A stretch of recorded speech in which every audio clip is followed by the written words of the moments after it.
Well, y'all kept asking for it.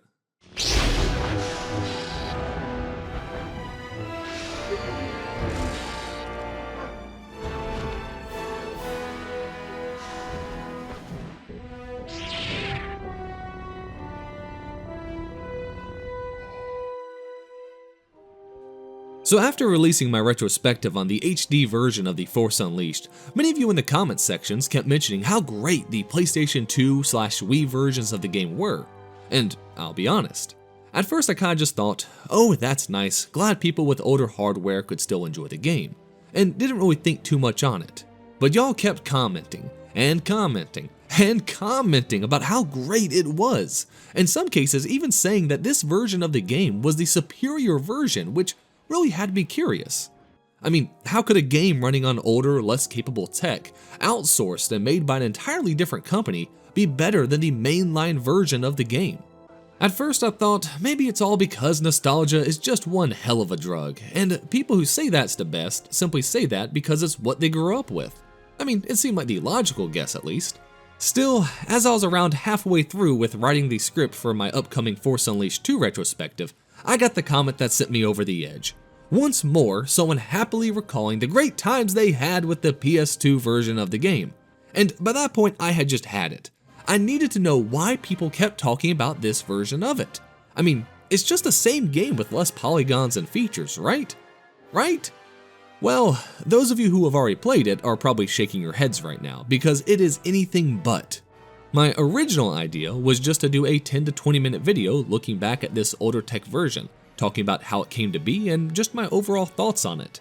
Figured it would serve as a good companion piece to the main Force Unleashed retrospective. However, as you have definitely already noticed, this video is quite a bit longer than that. And that's because this version of the game is just so shockingly good. I can see now that calling it just a lower tech version of the main game was just insulting to what this game actually is. It is a brand new experience. It has new powers, new levels, new cutscenes, brand new enemies and bosses that I couldn't believe were even in this game. It is unreal how different this feels compared to the main version of the game, or HD version as I'll refer to it going forward. Sure, the overall story is still the same, but everything else feels brand new and in some cases might even be a little better. It only took the first couple levels for me to just sigh and accept the fact that I now needed to make a full video for this game instead of just that simple 10-minute overview. So, to everyone who kept commenting on my last video about how great this version of the game is, this video is for you. Now, first off, I want to say for those of you who have already watched the full 3-hour video I did on the HD version of the game, don't worry, we're not going to repeat ourselves reanalyzing every portion of the story and characters like we did in that one. Now, there are a few new levels and cutscenes that do have some story elements to them that we will definitely be talking about. But for the most part, this will be breaking down how this version distinguishes itself throughout the game. And of course, if you haven't watched that video and want a full analysis of the story and characters, as well as just a long-form video on the HD version of the game in general, please feel free to go and check that one out. Also, you might have noticed we're playing on the PlayStation 2 version of the game. And that's mostly because the PlayStation 2 has a really good emulator out there that makes the game look really solid. But don't worry, we will also be discussing the additional features and game modes of the Wii and PSP versions as well towards the end. If I'm being honest, I might have also picked the PlayStation version just because I really didn't want to have to wave my hands in the air like I just don't care for 8 hours while going through its story mode. So, sorry Wii fans.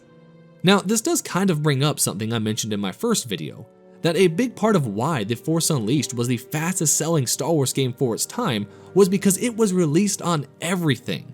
The PS3, the PS2, PSP, the 360, the Wii, DS, the iPhone, hell, even a Nokia phone version was made.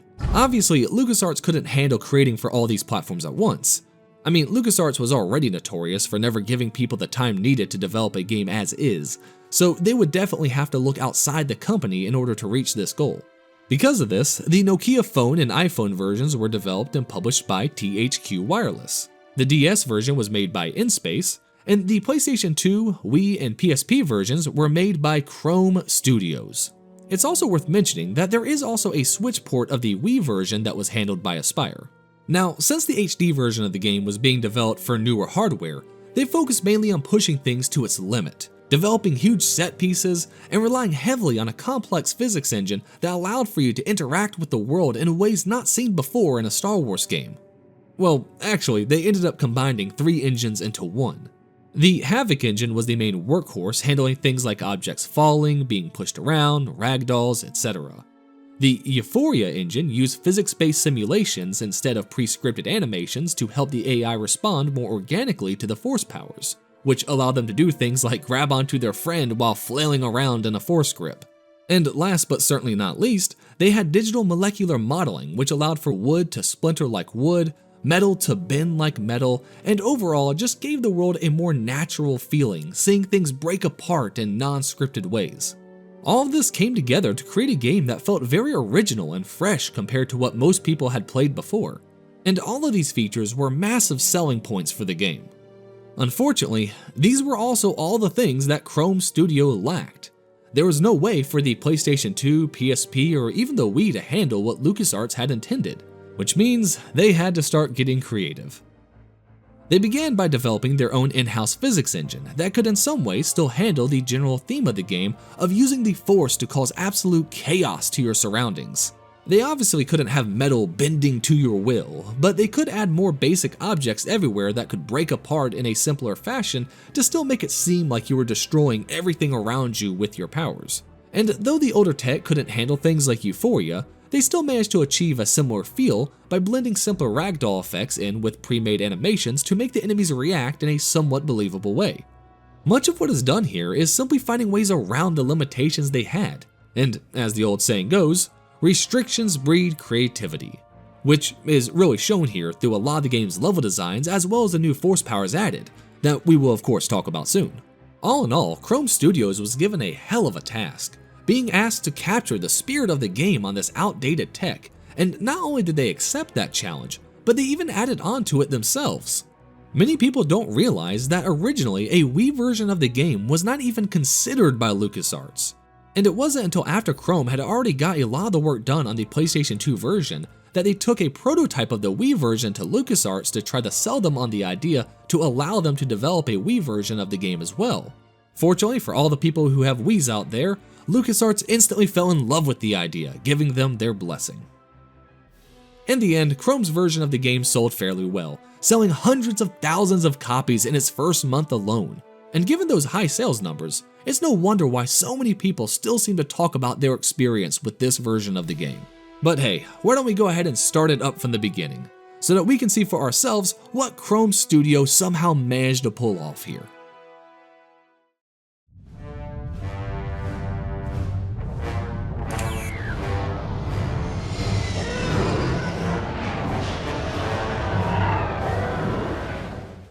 So for the most part, the game starts off pretty similar to the HD version, with us playing as Vader going to Kashyyyk to hunt down the rogue Jedi. However, as we make it past the opening crawl, we start to see this isn't just a lower quality version of the same cutscene, and instead is Chrome's own interpretation of that script. This time taking place at night, showing more of the ground battle, and actually making the Wookiees seem pretty brutal. It's also pretty cool seeing the 501st here instead of just a random Imperial officer. For the most part, much of what takes place here is still pretty similar, with us just walking through slaughtering Wookiees left and right. However, we can also go ahead and see some of the added features here as well. First off, one thing that really surprised me is how we can actually use the Force to grab turrets and have them float alongside us, gunning enemies down. It's one of those things that really isn't but so effective, but never ceases to be fun. The second thing we find here early on is the addition of the holocrons. In the HD version, holocrons gave us XP, lightsaber crystals, and power-ups, but here things work just a little different. The holocrons now simply give a small XP boost and a piece of concept art, and now they are everywhere with 200 of them hidden throughout the game. Some will be located in areas that are as obvious as can be, others will take a small amount of looking around corners, and then there are a few that are just damn near impossible to find unless you are looking everywhere for them. For example, see this random piece of foliage? Looks pretty much the same as the other 100 of them on this level, but this particular one has a surprise inside if we attack it. That's right, holocrons can be found inside random destructible elements throughout this game, which is part of why I ended the game with a measly 140, because I am not breaking every possible item in order to find them all. Of course, with these holocrons only providing XP boost and concept art, you might be wondering if we can still customize our lightsaber. Well, this time instead of being inside the holocrons, they are now completely separate, hiding throughout the levels. There is a decent selection of the main colors and shades. However, one thing this game has that the HD one does not is hidden lightsaber hilts as well. There are 10 in total, and they are pretty well hidden.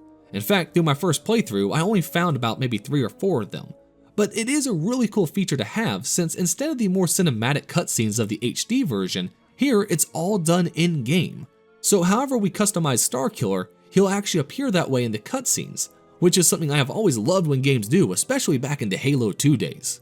We'll talk a little bit more about some of the other customization options and upgrades when we switch over to Starkiller, but for now, let's check back in with Vader to see what's going on. Well, things seem to be escalating over here. You know, one thing I didn't expect in this version was all the added cutscenes in the middle of the levels. I mean, there are a lot of them, and they're actually pretty damn good. The HD version did have a few mid-mission cutscenes as well, but they were much more tame by comparison. I mean, this is where we first see the Rogue Jedi, and it's an all-out battle taking place here. Compare that to the HD version where he's just kinda chilling at his house when we show up.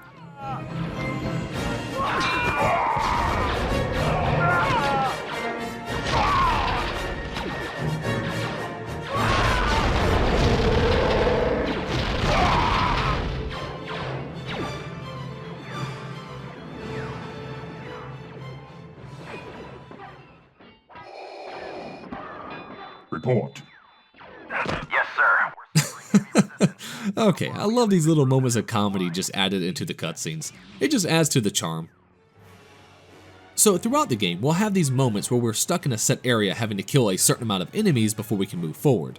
In most cases, it's done in a way that really isn't too bad, and it does help alleviate the problem that the HD version had, where you can literally just run past almost every enemy in the level if you want to.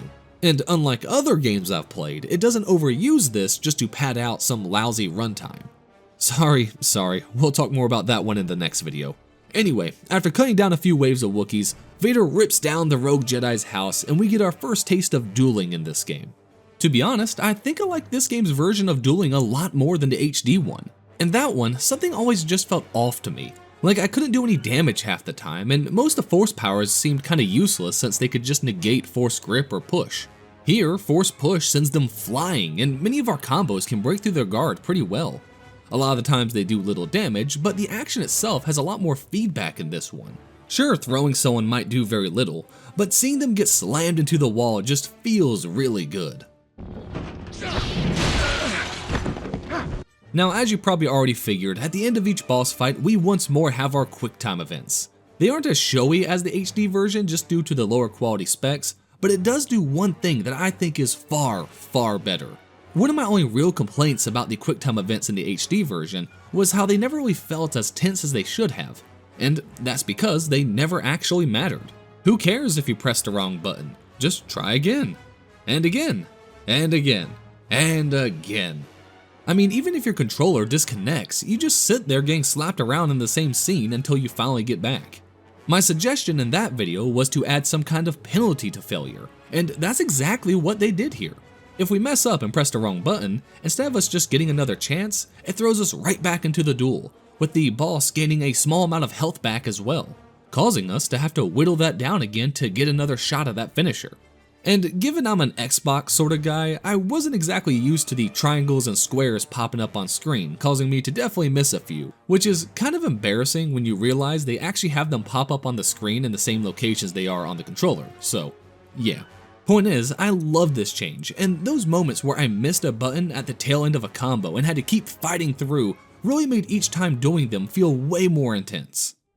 Now, back to the story, things pretty much go as you would expect, with Vader killing the Jedi after seeing his son, and then quickly doing the same to the stormtroopers present before kidnapping the child. All continues as normal, with Vader sending us to go after Coda, and us being introduced to Proxy and Juno. Except in this version, Proxy was never programmed with that pesky training program that wants to kill us, and instead just remains as a typical droid companion that also has the ability to change his appearance. Obviously, that has some impact on certain story moments, but we'll get to them later. One other thing that is a little different here that I really did not expect going into this is actually the voice acting. It's still all the same voice actors, but thanks to the older hardware having certain limitations, a lot of the lines had to be compressed and in some cases re-recorded altogether. Because of that, the compressed files sound rather flat with very little dynamic range, and the re-recorded lines simply don't sound as well acted as the HD versions. I sense only me. I sense only me? Given the time restraints they were under, it definitely makes sense there would be some issues. But with that said, it's still a little jarring at times. There is also a slight issue with the pacing of cutscenes. The HD version already had some really long ones, but they always felt pretty good with pacing that felt a lot like a movie. Here we get a few additions to some of those cutscenes, some that are really good that we'll mention as we go through, but others that I feel slightly missed the mark. Take this one here where we're off to kill Coda. Some of the additions are nice, like coming off hyperspace to see the battle taking place. But then the scene just keeps going, and going, and going, just not really adding much at all. It's only a minor complaint admittedly, but I do think it shows how having some more experienced hands on deck like LucasArts had can help polish out some of those really good ideas. Well, would you look at that, Starkiller isn't using that goofy reverse grip of his. Obviously I'm somewhat kidding, though in reality reverse grip is one of the dumbest things ever. Artistically though, it looks really cool and is a nice staple of Starkiller. Unfortunately, animating slashes and combos with a reverse grip is pretty rough, so due to the PS2 and Wii's limitations, it was easier to just go with a standard grip so they could better animate the motions. However, you can notice in a few cutscenes where he does go into a reverse grip stance anyway. Now onto the level itself, this is of course the TIE Fighter construction facility, and it starts off similar to the HD version with us battling our way through different hangars and hallways. Though the hardware makes the environment more limited in how we can actually interact with it, Chrome did a really good job at disguising that by covering the walls and stuff with lights and panels that will burst apart when hit by anything, making it feel like we are actually tearing our way through the place. They are also very liberal when it comes to placing explosive barrels all around. They aren't that much of a threat to us since they are way weaker than their explosions would appear, but even if they aren't that powerful, they are a lot of fun to just throw around. Now, one interesting thing that is different here is again these mid-mission cutscenes. They are pretty fun with us pushing guys into space and even tossing boxes at people's heads. However, they also show us a much darker side of Starkiller. Where is the Jedi? Tell me. Why? I'm dead anyway. Okay, please just stop. Then talk. Master, Coda, control room.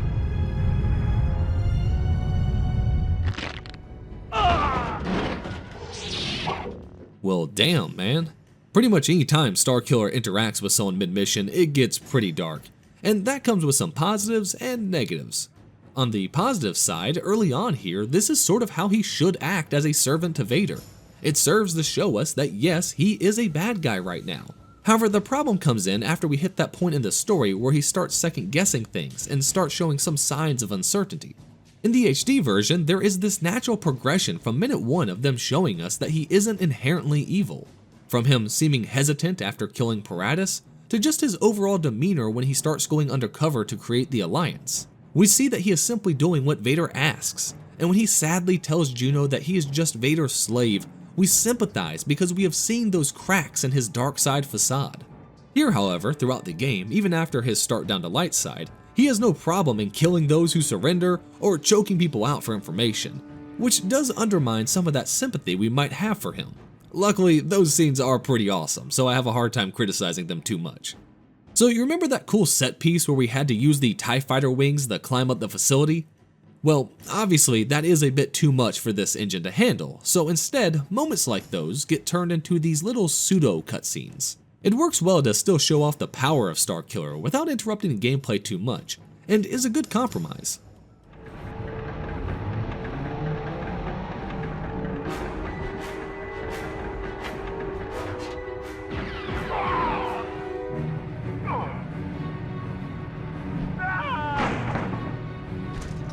Holy shit, someone needs to test the midi-chlorians in that rebel because my god. I mean, they could have just had that be an Imperial Walker. They didn't need to show a rebel going full Rambo on it. But then again, I think a lot of the times this version just goes by the rule of cool, and I am here for it. Now you might remember in the HD version, they waited quite a while to pull out the actual ATSTs, instead using things like the ATCTs. But as you probably already guessed, hardware limitations made it so that version of the walker is nowhere in this game. For the most part, the walker fights are as you would imagine, and are still quite a bit of fun, and easy to cheese after we max out Force Lightning.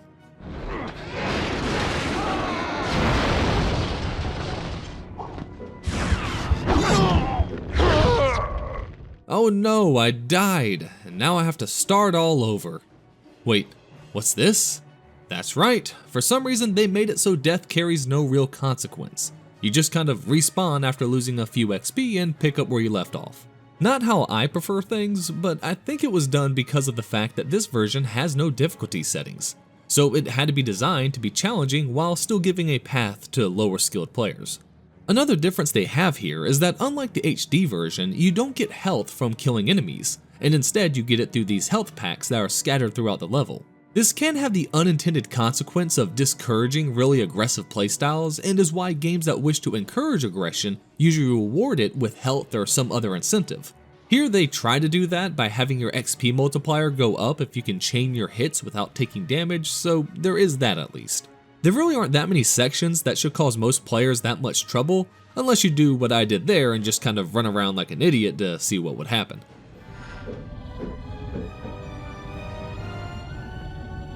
A boy? Months of attacking Imperial targets and Vader sends a boy to fight me? You lack discipline, boy.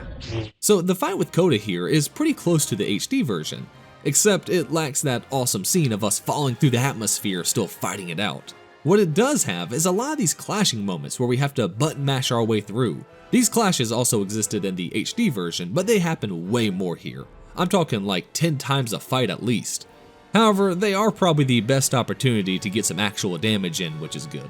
They also have those health pickups scattered around everywhere in most of these boss fights, so running out of health is never really that much of a concern. In fact, I didn't die even once in any of these boss fights, mostly because I could just pace out the health pickups if I had to. Either way, the cutscene is still pretty much the same, with the exception of Coda's strange line delivery here. I sense only me? Like I said before, some of the lines seem a little off. But one of the more serious changes to the game takes place actually right after this, during the cutscene of us returning the Vader. Master Kota is dead. Yes. His lightsaber.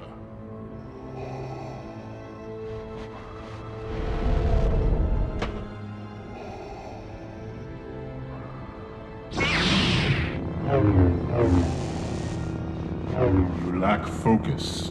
You're easily distracted. Had that been your own saber, you would be dead by now. Go to the Jedi Temple on Coruscant. Your training is far from complete, my apprentice. So kind of a strange scene to add, but it does build on the whole master and apprentice angle a bit, which is always nice to see. What's also nice is what we get between the levels. Here we get to relax inside the Rogue Shadow between missions, using it as a menu to upgrade Starkiller, mess with customization options, or even enter in cheat codes. Starting with the upgrades, this is where we can upgrade our powers or combos, and they've included quite a few more than the HD version had, with some really interesting ones like Force Pummel, which lets us lift someone in the air and throw nearby objects into them. We can actually upgrade these powers anytime during a mission, but it's nice to have the option here as well. Along with the powers, we can of course customize our lightsaber, and I don't mean just its color. Like in the HD version, we have power crystals as well. However, they're given naturally as we make our way through the story rather than finding them in holocrons. Oh, and we of course cannot forget about all those hidden saber hilts. As you'd expect, we can also change our outfits here. I mentioned before that the fun part about all of this is that because all the cutscenes are all in-engine cutscenes, whatever we equipped will show up. Well, with the exceptions of outfits that we gain from cheats, and oh boy are there a ton we can unlock. Outside the standard ones unlocked in the game, there are 32 that can be gained with cheats, and the cheat codes even match their characters pretty well. For example, to play as a stormtrooper, the code is TK421. Admiral Akbar's is It's a Twap, and Count Dooku's code is his homeworld of Sereno. Or of course, you could just type in Grand Moff and unlock everyone at once. Unfortunately, these characters do cause the game to just skip all the cutscenes entirely. However, it is worth it to play as Mara Jade every once in a while. Now, back to the story. This time, instead of going straight over to fight Kazdan Paratus, we head over to the Jedi Temple and have to fight our way through the guard station there. By the way, I hope you enjoy these two opening arenas, because we'll have to actually come back here and fight our way through multiple times throughout the game before progressing through different sections of the temple. Hey, would you look at that? A Force upgrade. These, along with the health upgrades, can be found hidden throughout the game and can increase each bar respectively. So as we make our way through the temple, we begin to hear the voice of our father warning us about this path we seem to be on, before getting jumped by an ancient Sith Lord, Darth Desolus. You will need all of your skill to survive. Control your fear. Let go of your anger.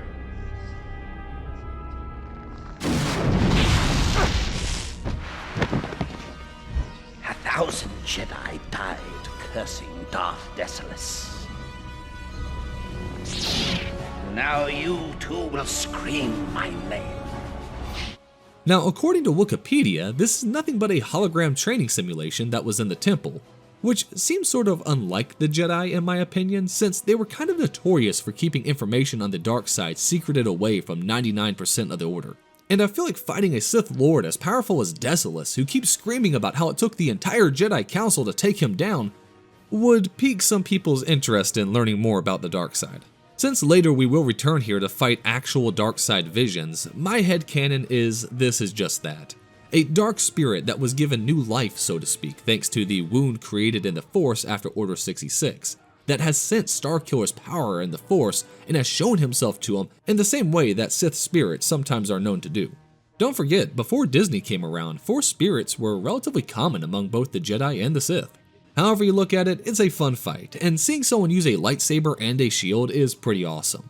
Plus, as a kid, I really thought that Utapau guy in the Episode 3 teaser trailer had to be a Dark Jedi because he looked so cool. So seeing one that actually is, kinda makes the kid in me very happy. Now after taking it to the Dark Lord Desolus and crushing him under a statue, Vader pops in and tells us it's time to go take on the Mad Jedi Paratus. But before we go, this encounter with Desolus actually helps us learn a new Force power called Dark Rage.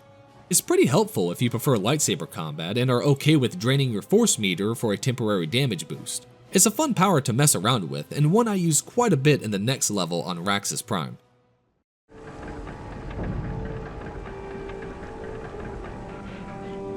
So if I'm being honest, this level was the one that really made me realize just how different this game would be going forward.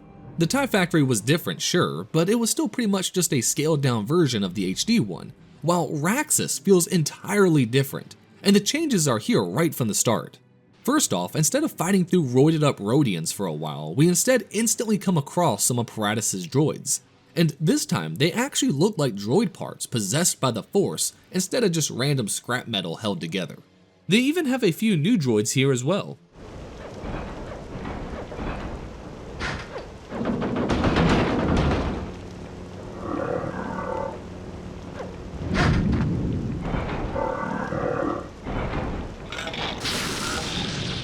By itself, the junk golem here isn't too bad, but when there are more than one of them, they can really cause some trouble.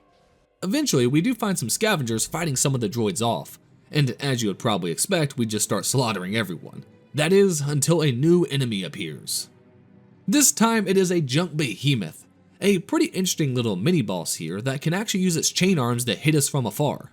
These 3 droid types will pop up all over the level, and I really wish the HD version had done something similar, considering all it had were the same basic units until near the end of the level where the 2 big boys are on their own. Either way, after taking out the behemoth, the game once more reminds us that Starkiller is a pretty bad guy.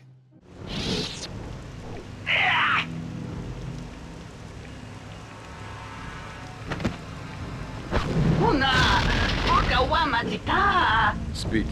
We'll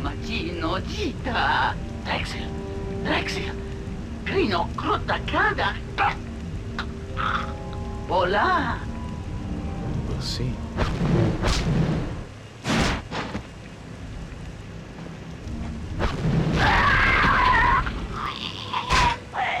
Jeez man, was that really necessary? Oh well. Might as well go see that Drexel guy he was talking about. Drexel ki hasa do punyo. Some welcome. Inacho kaso do po mikusha jonkono. I've heard better than your men.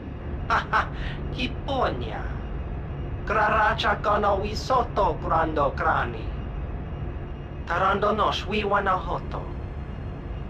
I need to find Kazim Paratus. Ah, Miki nato Jedi. Mizoto Dreman Kra.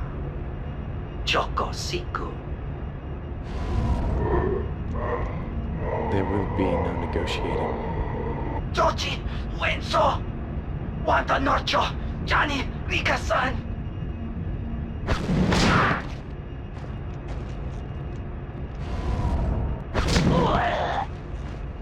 Again, with the unnecessary violence. I love it. Like I said before, in this version, it feels a lot more like we're playing as a Dark Jedi compared to the HD one. Also, gotta point out that the help Drexel gave us was simply telling us to keep going the way we were already going, so not the most insightful of information. But it doesn't really matter, because after we fight our way through some more golems and behemoths, we reach a dead end where Drexel makes the terrible decision to try and ambush us. You know me so wanini ma Hakin Chanakwa Kon. Chuso. Maranjungi ma. It's moments like these I wish were in the HD version as well. In that one, the Rhodians were just kinda there, not really doing much, but here we get to talk with them and eventually have a whole mini boss fight with their leader. Also, I like the design of Drexel as well. I don't think I've ever seen a Rhodian with an eye scar like that. Helps make him feel pretty unique. Well, that and his somewhat creepy laugh.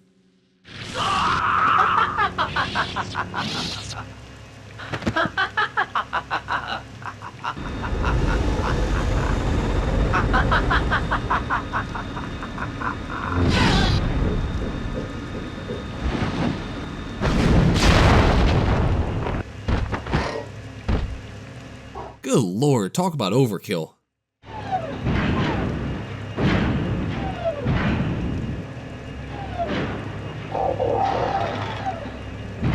Well, he's a big one.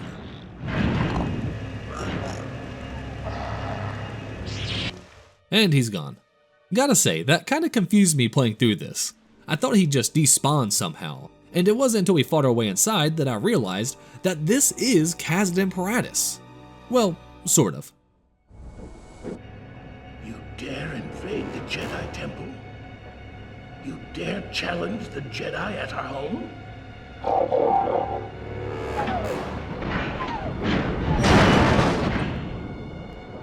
So for the first phase of the Kazdan fight, we take him on while he is inside his admittedly sick as hell looking Titan. I mean really, he looks like a giant droid executioner. It's a fucking great design. But after dodging his giant axe and spamming our ground pound attack, we rip apart the Titan and see Kazdan waddling away before getting some interesting dialogue.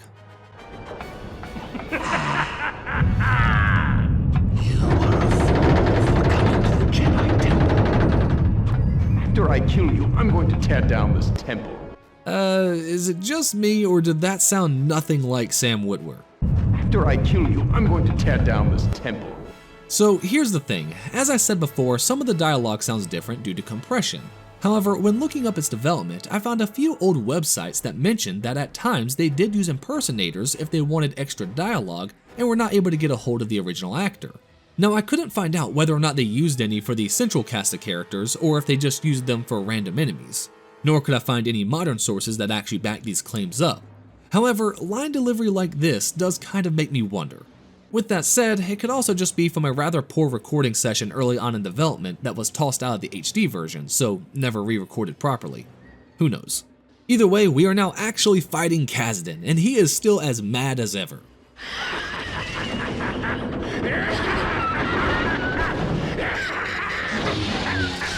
He also uses a double-bladed lightsaber instead of the lightsaber pike from the HD version. Even though I do enjoy this fight more from a gameplay point of view, I will admit the location was far better in the HD version.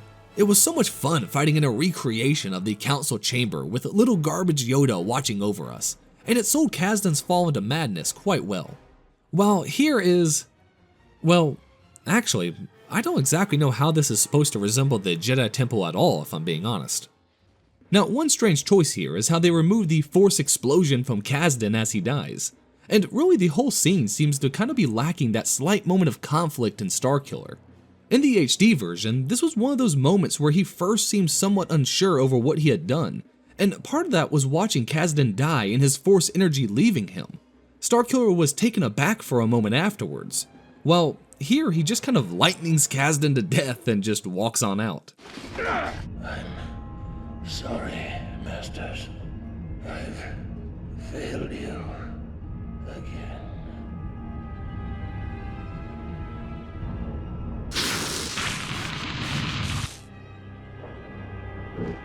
Juno, I'm done here.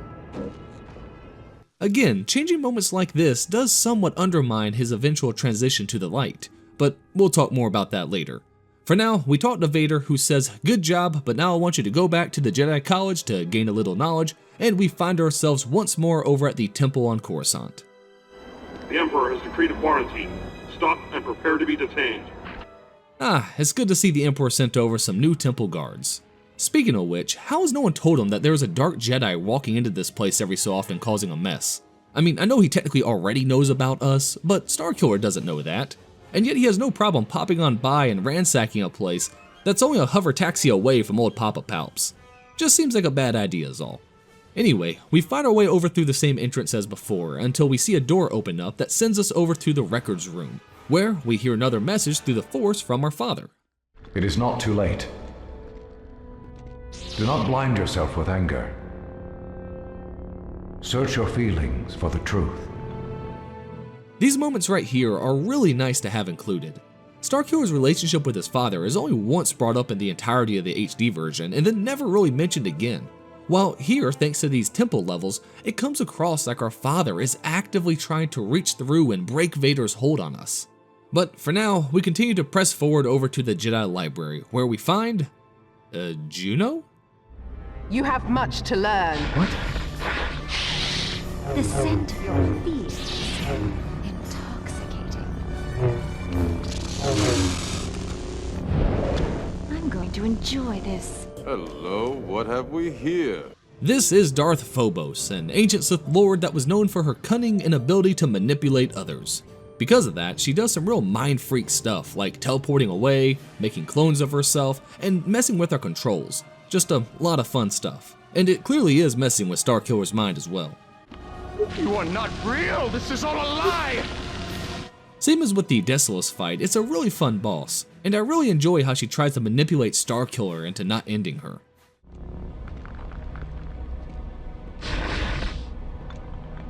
Please. Don't.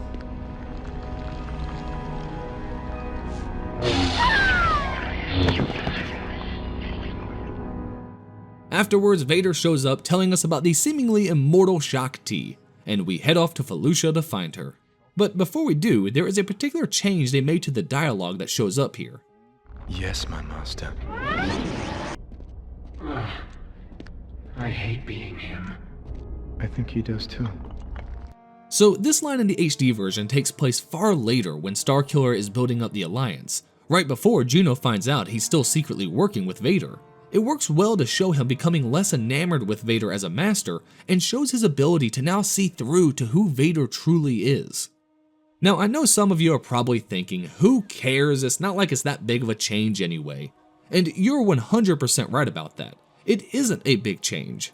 However, the issue is how many small changes does it take to feel a big impact? Because changes like this do affect the pacing and feel of the story, and there is a reason why pacing is regularly cited as one of the few shortcomings of this version of the game. Because it is a large amount of small stuff that has been swapped around, added, and in some cases removed. Now fortunately, a lot of these changes are really good, like this one here for example, right before we land on Felucia. Felucia in range. Readings? Life signs are overwhelming the scanners. The planet must be completely overgrown. It is, but something else is bothering you. How? You can't hide your feelings from me, no matter how deeply you bury them. Felucia. It reminds me of Kalos. That's right, you were at the Battle of Kalos. I led the Imperial forces at the Battle of Kalos. Callus was like this, overgrown, teeming with life, and we raised the planet. It's a dead world now. I read the reports. You did the right thing. You followed your orders till the end. Yes. Do you know where to go? Head toward the equator. Okay, so it could use a little polish, but I do like this scene a lot. It shows that Juno isn't just an ice-hearted Imperial pilot, and instead has some conflict of her own over what she has done in her past. It's a good moment for her, and I really enjoy how in this version we get to see a lot more of her character. Now afterwards we move on to a slightly different version of the Shaak Ti talking to Maris cutscene, this time having them ride on Rancors, before we eventually step foot on the planet ourselves. The Felucians are still pretty much the same, with the only real change being the removal of the red variant that could teleport around and buff nearby allies. And instead we now go straight into facing the chieftains, who take on a similar role, this time boosting their health. Because of the planet's very nature, it is filled to the brim with bonuses to find, but is hell-bent on hiding them inside every object imaginable. So good luck to anyone who's trying to find them all. You know, take out the massive fungus tower in the HD version, and most of the level plays out pretty much the same, with us just running through the forest and old Clone Wars wreckage slaughtering the Felucians, until eventually we get to our classic Rancor fight.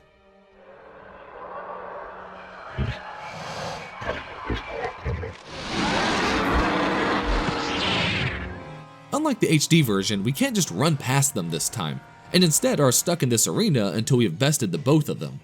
Gotta be honest, they are much more difficult here than they were before. They just don't let up on the gas, and they're almost always on top of you. Luckily, we can block them with some boulders to kind of mess with their pathing a bit while we abuse Force Lightning.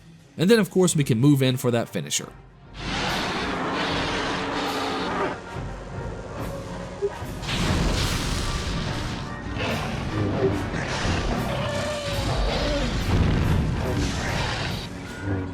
You know, given the tech restrictions for the game, they still did a pretty good job making that one.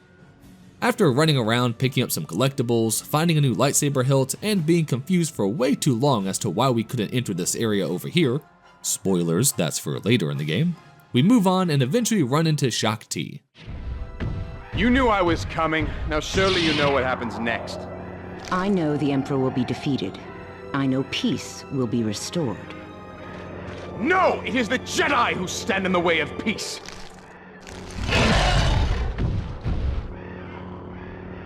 Nice little additional dialogue, and I like seeing her ride around on her own pet Rancor, who I'm sure she loves very much.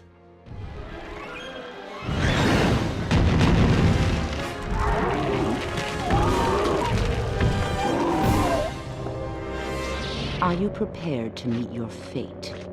Well, never mind. I guess she was just bringing him over to feed to the Sarlacc pit.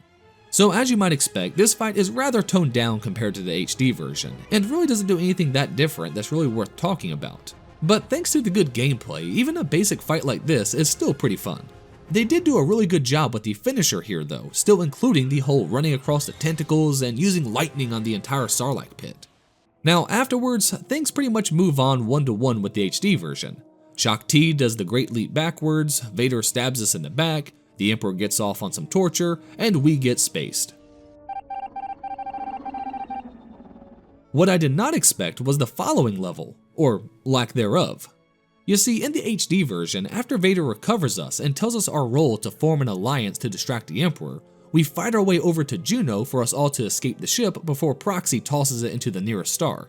This is also where we're introduced to a lot of new enemies, including the Purge/Dark Troopers.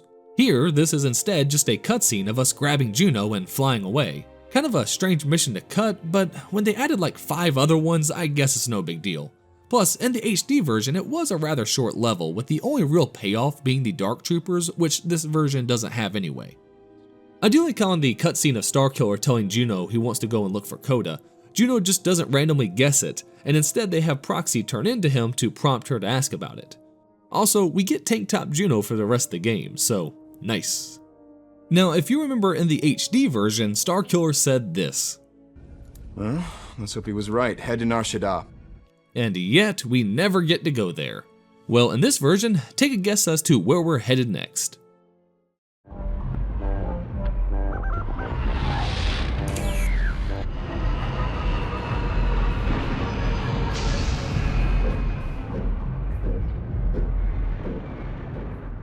That's right, the bustling moon of Nar Shaddaa.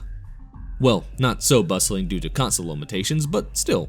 Normally I hate Nar Shaddaa, mostly due to all the PTSD I suffered from back in the Jedi Outcast days.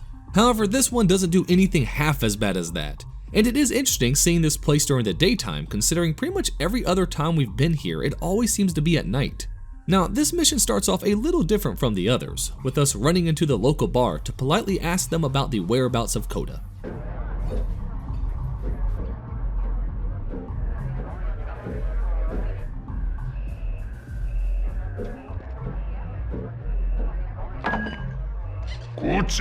I'm looking for someone. Does the name Coda mean anything to you?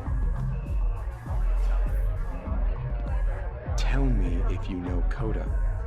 Coda. Jeholukata.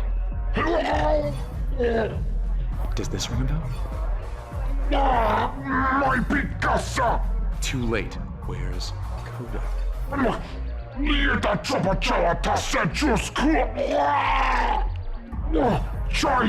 Joy! Unketa bola igachu. Jeliska da bruja. G42 Jedi. Conchita chopa chawa.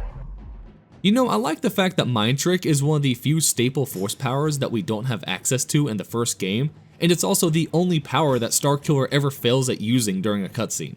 I don't know if that's intentional or not, but if it is, that's awesome. For the most part, when we find Coda, it goes down pretty similar to the HD version, with the exception that he just vanishes instead of following us to the ship. Which is probably a good thing, since dealing with the pathfinding of his AI would probably be just a pain in the ass in this engine. From here, all we do is backtrack through the same areas we have already gone through. And to be honest, the only interesting thing that really happened from this point on was seeing our former president hop on Steam to play Lord of the Rings Return to Moria. Okay, so there is one interesting part in this level, and that is the fight with the Shadow Guard. Strange enough, both the Senate and Imperial Guards are absent from the game, and there are very few Shadow Guards either, helping make this fight feel kinda special.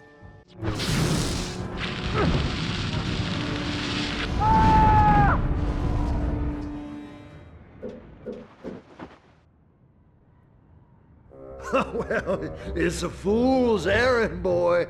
The Emperor's army is infinite. You'll eventually be killed.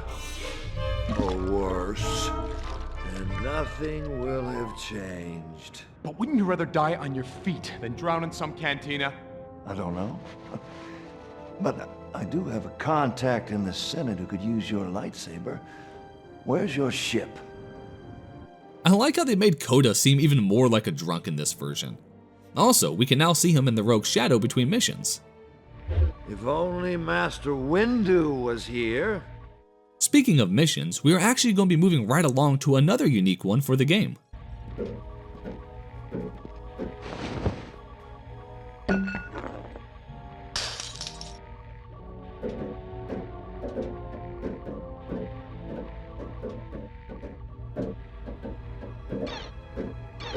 Where do we go now? The Jedi Temple. Again? There's something pulling me back there. The Jedi Temple it is then. That's right back to the Jedi Temple just one more time. Like in the past, we enter through the main door because Palp still does not care about having tough security here. I mean, sure they look tough, but come on, this is just getting sad at this point. Just imagine working security on Coruscant and you hear about how this crazy dude walks on in destroying everyone in his path, then leaves just to come back and do it all over again next week. I mean, at some point, you're asking to be transferred, right? Either way, we make our way over to the council chambers, this time encountering our final Force vision. Belongs to me, old man. I will not allow you to corrupt him further.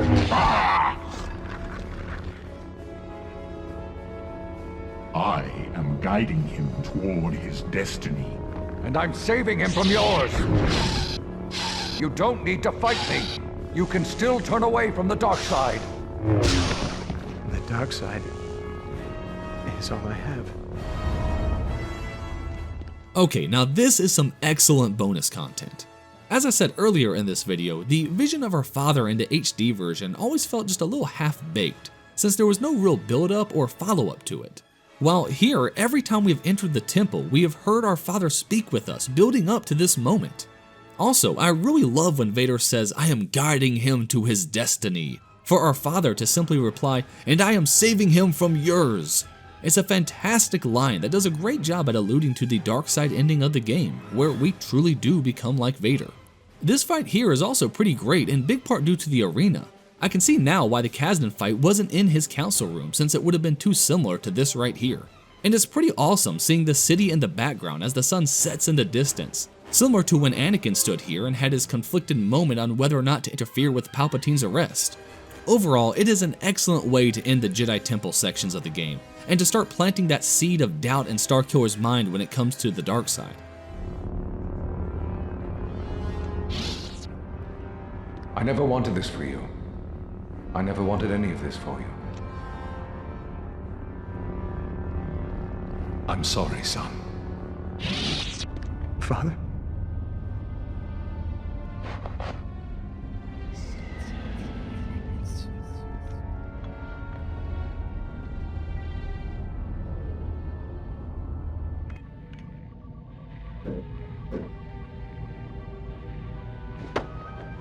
I was beginning to worry that you died in your sleep. I'm starting to wish that I had. I was right to come here. I found... What you found is none of my business. But I have been contacted. We're heading to Kashyyyk. So off to Kashyyyk we go. And yes, I know it should be called Kashyyyk, but I have played way too much Knights of the Old Republic to pronounce it any other way, so you're just going to have to bear with me on this one. Now, if you watched my video on the HD version, you probably were able to pick up that Kashyyyk was kind of for me. Just really didn't do enough to be all that interesting. However, I actually really enjoy this version of Kashyyyk. The combat arenas are just a lot more fun, and it's pretty cool coming up on Wookiees who are still trying to put up some kind of resistance against the Empire. By the way, they do not help us at all. Oh, come on guys, it's just one stormtrooper. You can do it, I know you can. Come on, just throw a punch or something. Please, anything. Oh my god, you are useless. We also get introduced to a few new enemies, like these staff-wielding troopers that can really take a beating, and this game's version of the jump troopers, which are way more difficult here. They have a pretty powerful blaster and even a flamethrower if you get too close. On top of that, the whole using lightning to short out their jetpacks does nothing here except leave you open for more blaster shots.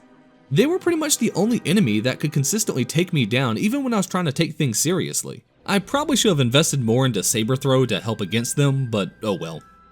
This level is also the first one with these near infinite spawners. I say near infinite because they did eventually stop, but it did take some time. For the most part, Kashyyyk was the first level that actually felt somewhat difficult. The combat encounters like this one over by the landing pad can be pretty brutal thanks to all the new enemies.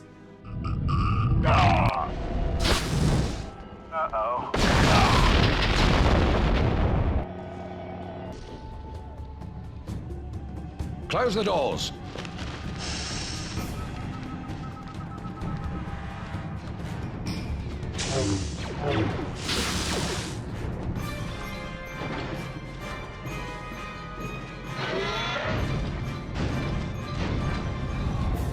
So similar to the HD version, we end up facing Captain Stern and his modified AT-ST. Though it is worth mentioning, unlike the HD version, this is the first and last time we see him, since here they don't have the cutscene with Leia arriving on the planet. Because of that, and the fact that we never go through his office or hear from him at all, he is far less of an actual character here. However, the boss fight itself is far better. In the HD version, he is really easy to cheese. Just stand aside and throw crap at him and you're done. But here, not only does his modified AT-ST have stronger blasters, but he also has these seismic bombs that we had to jump over, as well as these shield generators that we need to disable before doing any damage to him. It's a good boss fight, with my only complaint really being that it has no QuickTime event for it. But hey, at least we get to make a quick stern kebab. Afterwards, we go say what's up to Leia to end the level, this time not having to stick around to save the Wookiees here, which I'm more than fine with. Back over on the ship, we find out from Coda that we of course need to head back to Felucia to find Bail. And by the way, I am digging the beard man, nice look. Like last time we were here, we also get some new dialogue with Juno. Looks like Organa made it this far. Where will you start looking for him? Where I first confronted Shak T. If Bale was searching for the Jedi Master, then he might still be nearby. Does it disturb you to return here? No, if I let it affect me, if I think about my past for even an instant, Master Coda will sense it. It's dangerous having him with us. If he discovers who you are, he'll expose us both. Hey, if he senses who I am, he's not gonna have the chance to tell anyone. That's what I'm afraid of. So again, kind of a dark thing for him to say. I mean, obviously he's still in Vader's pocket right now, but when all we hear is moments like this, it does make his sudden change of heart appear kind of out of nowhere. Either way, on to the level itself. And this level really might be the first one that I would say is just objectively worse than the HD version. You see, other levels can always be forgiven, because even if they didn't have as much showmanship to them, they were still very well made and fun. While this one is, well, I really don't know what happened here. It starts off alright, with us running into Bale's security team fighting off some stormtroopers and telling us how Maris abducted him. But afterwards, we have some really strange level design choices. We wind up running into the section where we face those two Rancors the first time, only to find nothing here. So we go down that passage that was blocked off before to find a large Imperial base dug in. As we push through, we make our way over to the Sarlacc pit, where we finally succeed in using mind trick on an officer to get him to tell us about Bale. Where is Senator Organa? What the? Where is he? Why should I tell you? Because you want to get it off your chest. I really want to get it off my chest. You won't let me leave without telling me where the Senator is. I won't let you leave this command post without revealing the Senator's secret location. Well, where is Senator Organa? The Jedi. She has him in the Takarian village. Thanks. You're welcome. He's being held in the Takarian village. We have a situation here. Give him all you've got! Okay, so you heard that, right? The Takarian village. Sounds like a new area we haven't been to before.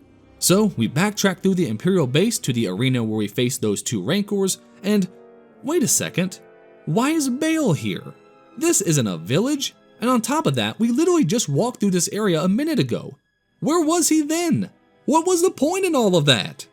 Well, my guess is that since the HD version of this level is exclusively larger than life set pieces and locations that this version could never even hope to handle, they probably tried changing it to a Felucian village before having to scrap it due to time restraints.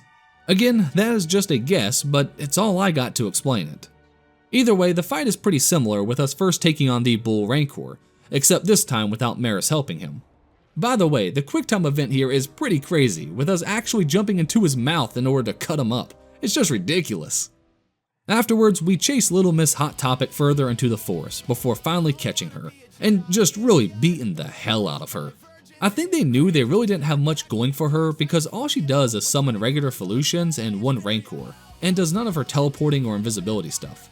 Unfortunately, with the constant summoning of enemies and her healing between sections, the whole fight just feels bloated in order to make up for the cut down level. So let's just move on. We take down Maris, tell Bale to go shave, get caught talking with Vader, and move on to Raxus Prime with some additional dialogue that actually explains what the plan is before we go and hit the planet. I have no idea how I'm going to destroy that thing. Proxy and I have been scanning Imperial databases for information on Raxus. We think we have a plan. Proxy? The Empire is using scrap metal from Raxus Prime to build their Star Destroyers. Metal collected on the surface of the planet is melted down and then fired in space using this. If you can commandeer the ore cannon, you should be able to fire it directly at the facility itself. The impact of the compressed ore should be sufficient to destabilize the entire shipyard. Of course, you'll need to reach the cannon first. So by this point in the game, we were running around with things like Max Lightning, so when we got jumped after entering the base, it did not go very well for them at all.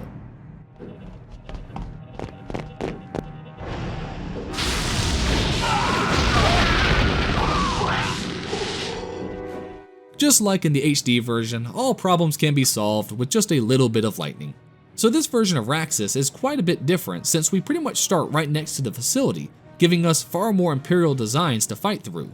We have more ATSTs and some interesting sections in these large factory rooms. Oh dear God in heaven, not the lava! Good thing it does almost no damage. By this point, the game has shown us pretty much every Imperial enemy, and is now deploying them in full force, with waves of melee units backed by snipers and jump troopers flying around taking shots at us as well. And I would actually go as far to say that some of these sections here were the most difficult ones in the game. Unfortunately, despite how fun these combat encounters are, these rooms just repeat again and again and again, making it all start to feel pretty tiresome, almost like we're playing a wave-based mode instead. Don't worry, we'll get to that towards the end. We do of course make it over to the control room, and what's this? A shadow guard? Well, I know where this is going.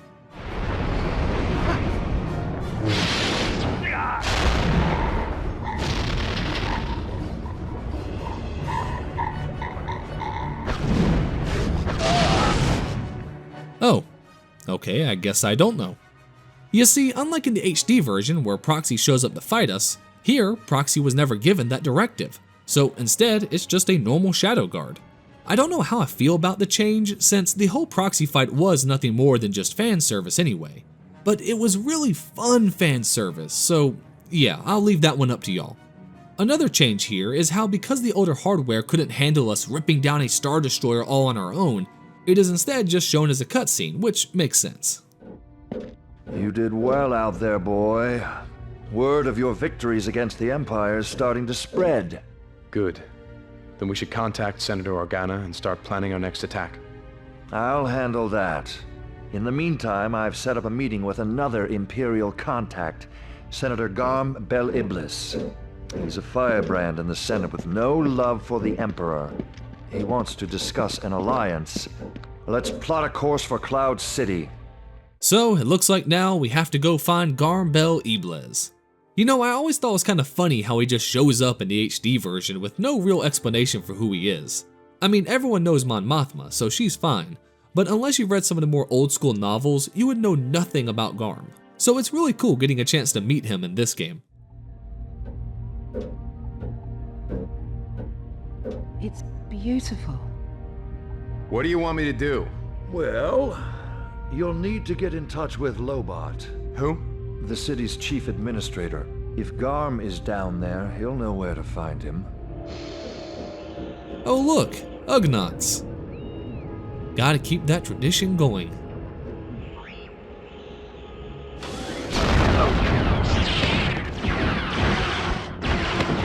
Lobot? I have a message from Master Ram Koda for the Senator. The Senator is unavailable at the moment.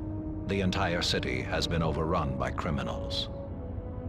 You will tell the Senator that I need to talk to him. He is not available. The Senator is attempting to negotiate with one of the criminals, Chopa. He went to the loading bays to confront him. Great. Come in, General. Go ahead, boy. What do you know about Chopa? Chopa? He's scum. An immoral criminal who has taken over underworld operations in this sector. So I can rule out diplomacy? Yeah, that's a fair guess, boy. But if you deal with Chopa, you'll prove yourself to Garm. Head down to the loading bay and see what you can do. Which way to the loading bay?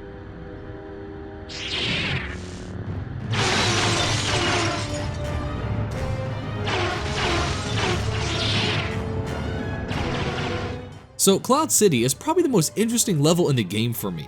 For starters, the enemy selection here is awesome. Twi'leks make up the main bulk of the enemies, however we also have a lot of really crazy ones like the Irathorians here. They use a sniper and this sick as hell electro whip. Outside that one in the original Clone Wars show, I always thought of them mostly as a bunch of space hippies thanks to Knights of the Old Republic 2. And speaking of the Clone Wars show, we also have the Tals here as well who serve as the enemy healers. Both of these alone would already be some cool original enemies here, but they even went ahead and added the Whiphead running around with vibro axes and Mandalorians flying around with jetpacks. It's just nuts. Now after a while of slaughtering them both inside and outside Cloud City, we wipe out a couple of transports and are told Sandra Iblis is willing to see us. However, as we head his way, we are then jumped by a squad of Mandalorians. As you might imagine, standing in a circular room surrounded by jetpacks is definitely pretty tough. Fortunately, they only send about 3 or so at a time at us, so it's not so bad. Where's Garm?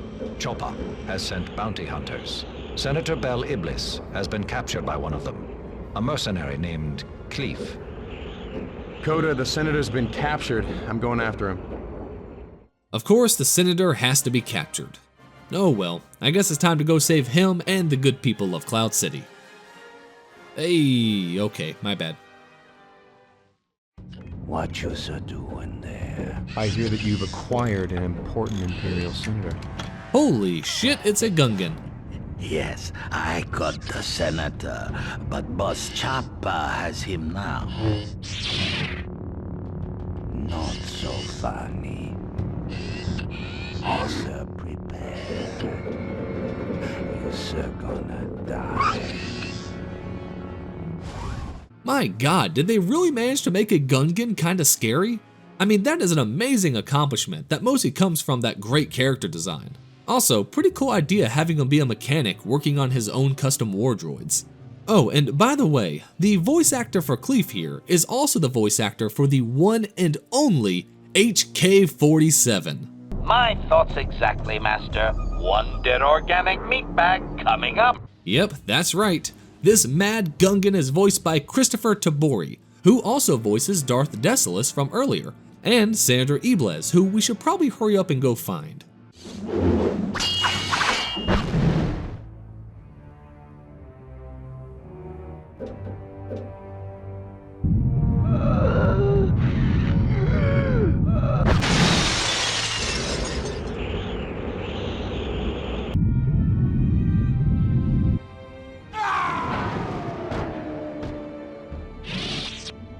Weren't prepared for that, were you?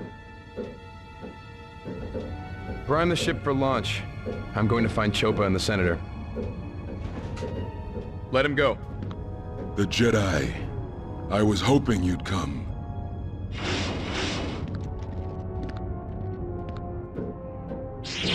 Your talks have failed, Senator. This is how I negotiate.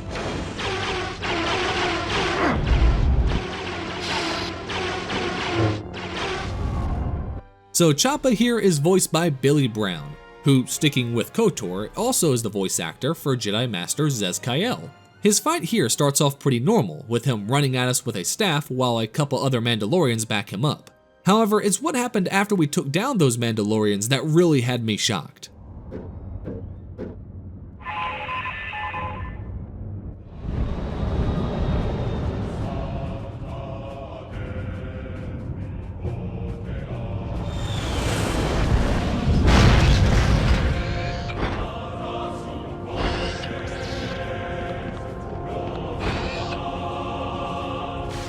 Holy shit, guys, it's actually a Basilisk war droid. I mean, I remember Canderous regaling me with tales of him and his fellow Mandalorians dropping onto planets, dodging missile defense grids, and wiping out hundreds with these things. Had I known back when this game came out that you could actually fight one, I would have ran out and bought this version of the game in a heartbeat. And unfortunately, I would have been somewhat disappointed. Don't get me wrong, it's an amazing idea. But the only strategy that seemed effective was dodge, lightning, over and over and over again. I'll be honest, I'm not exactly sure what you could have done with it in this game engine, but as it is pretty boring. It does have a pretty cool QuickTime event at least.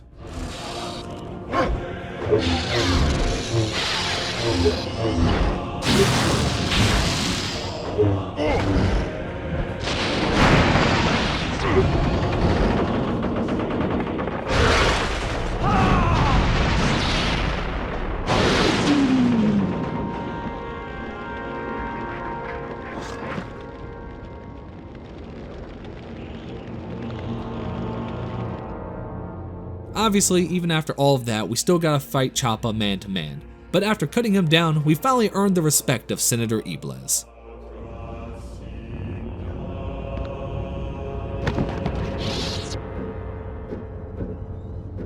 You're safe, Senator.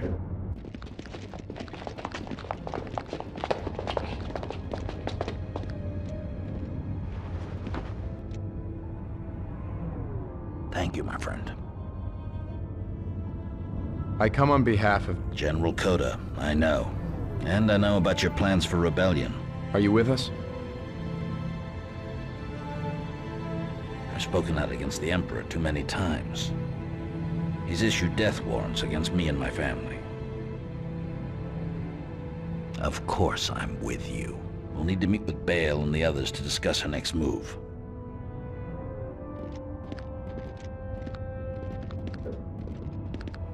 Tell Coda I'll contact him soon.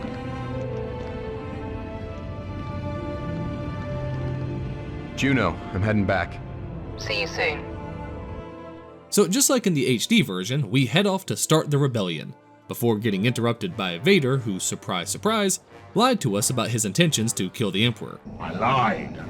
Afterwards, we get rescued by Juno, have our outfit glitch out for some reason, making things look a little awkward, and head off to the Death Star to save or ruin the day. I like how this version of the Death Star actually seems like it's still under construction. In the HD version, it already kind of looked like it was pretty much done, so this is kind of interesting to see. Similar to that version, we end up following the Death Star's laser for the majority of it. However, we also get these few additional moments as well. Eclipse to Starkiller, come in. Go ahead, Juno. I may need some assistance. They've locked onto the rogue shadow with a tractor beam. Hang on, I see something that should help. Strange enough, this is probably one of the only times where Chrome's version of a level is longer than the HD version. I mean, in that one, you can pretty much sprint through it in no time at all, but here they really want to put you through the ringer. The combat encounters here seem much more difficult, and the sheer amount of them is crazy. It's also pretty cool seeing different areas of the Death Star, like this storage area for all their walkers. One downside is, I really enjoyed that Royal Guard fight right before facing Vader, and unfortunately all we get here is another ATST and then 2 basic stormtroopers. Poor guys.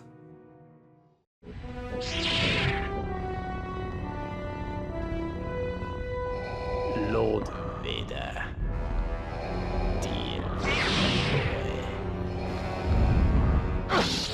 boy.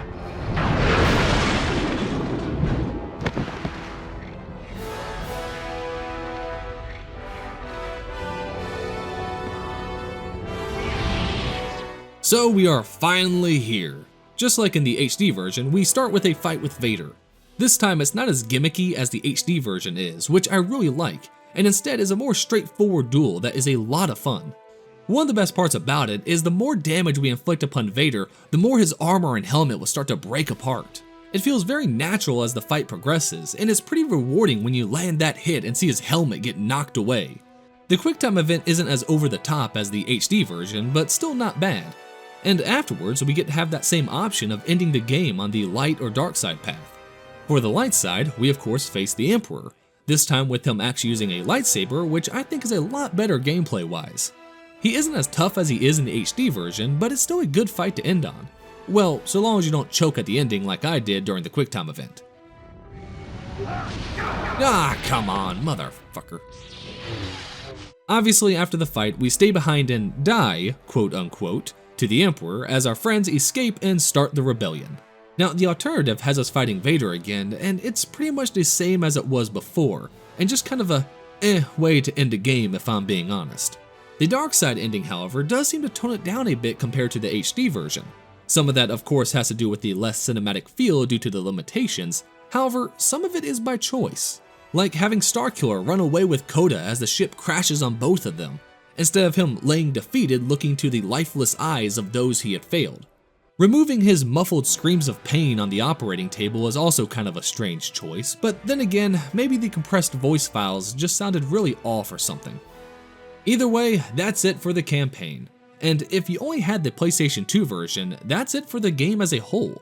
But strange enough, the Wii and PSP versions have quite a bit of extra content. Starting with the Wii version, it included its own multiplayer mode that you could actually play with your friends. It's not much considering every character is exactly the same gameplay-wise, but it probably was a nice time killer for a lot of people. Now, the real added content comes in on the PSP version of all things. Not only does it have the full game in a nice portable package, but it also included 3 additional game modes to play on top of the multiplayer. First off is the Force Duels mode, where we can play through a string of different fights with unique elements in them. And the best part is, they aren't just the characters in the game, but also from the universe in general. Like here, where we got to take on Asajj Ventress. Man, something about seeing Luke give her the Dooku treatment just feels weird. But as I was saying, the fights are a lot of fun, and it's interesting seeing them take place in different locations than you normally would. Next up is the wave-based mode, Order 66, where we have to survive 22 waves of enemies. It's pretty straightforward, but a lot of fun for people who like survival modes, and I could easily have seen younger me playing this way too much. Hell, even older me spent more time than I actually needed to on this game mode. Now last but certainly not least, we have the Historic Missions mode. For anyone who's watched my video on the Movie Duels mod for Jedi Academy, this is pretty much just that.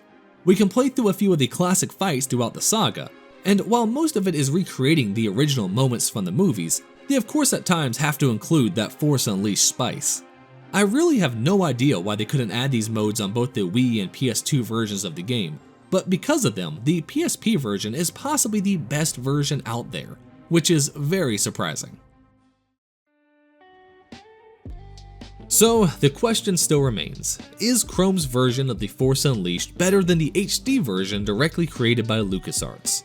And I know many of you will probably say this is a non-answer, but the reality is, it depends. If you're someone who loves a cinematic experience and the freedom to interact with a game's environment in any way you feel, then you will most definitely enjoy the HD version more. There is still something so fun about the way the world responds to your powers that really does set it apart from any other Star Wars game out there. The cutscenes are also so well made that they really make you feel like you're watching a movie at times, thanks to the pacing and just the way they were shot. On top of that, the insane set pieces really do instill a sense of awe in the players, and it's just something else. And it really is hard not to love it. However, if you're a fan of more old-school hack-and-slash games, or just enjoy a more expansive story without the need for the cinematic polish, then Chrome's version knocks it out of the park. The gameplay feels great, I love the new levels and characters, and how can you not enjoy the additional cutscenes of Starkiller just going full dark side on people? It's just so much fun. As for myself, well, what can I say? I think they're both fantastic and worth playing. But if I had to give a recommendation, I think I'd say start with the HD version. Like I said before, it is such a unique experience with how the world reacts to you, and the cutscenes still gave me goosebumps at times playing through it. But I would still highly recommend taking some time to try out Chrome's version of it. It does more than enough to create a separate experience that truly feels like a new game. Plus, it's just really fun seeing how different people can look at a game's basic script and create something that feels so similar, yet so different. So there we have it, the PS2, PSP, and Wii version of the Force Unleashed. And again, just to all the people who commented in the last video about this version of the game, thank you so much for commenting. I would have skipped this entirely, right? It wouldn't even have crossed my mind to even try this version out if it wasn't for y'all in the comments section letting me know about it.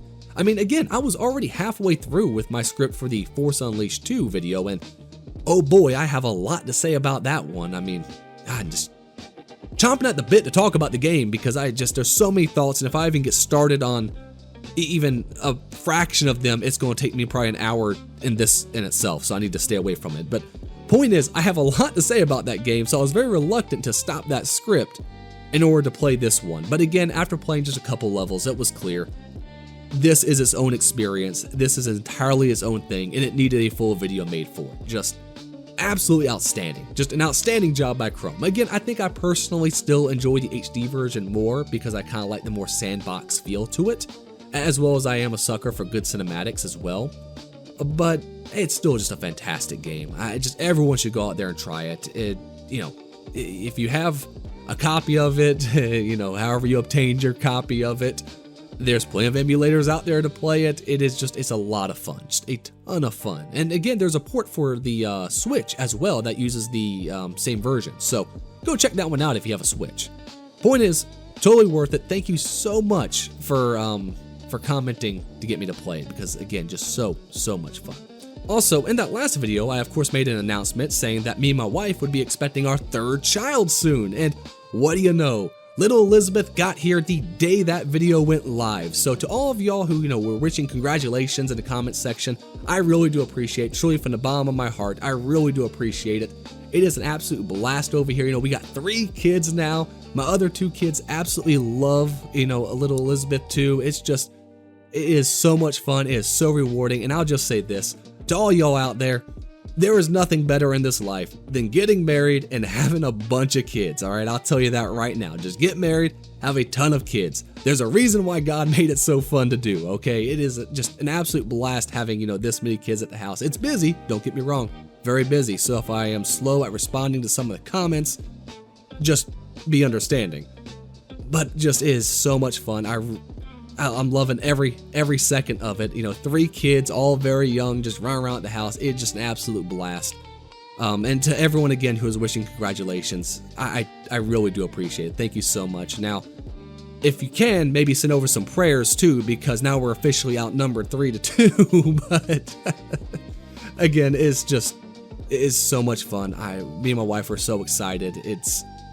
I can't talk enough about it. It's great. So again, thank you so much for all those, you know, positive comments. I really do appreciate it. Also, you know, if you haven't seen that video already, you know, it's a 3-hour-long retrospective on the HD version of the game. You can check that out over here to my left, or of course you can check out whatever YouTube might be recommending over here to my right. Either way, again, thank you so much for watching. I really do appreciate it, and I hope to see you again real soon. Peace.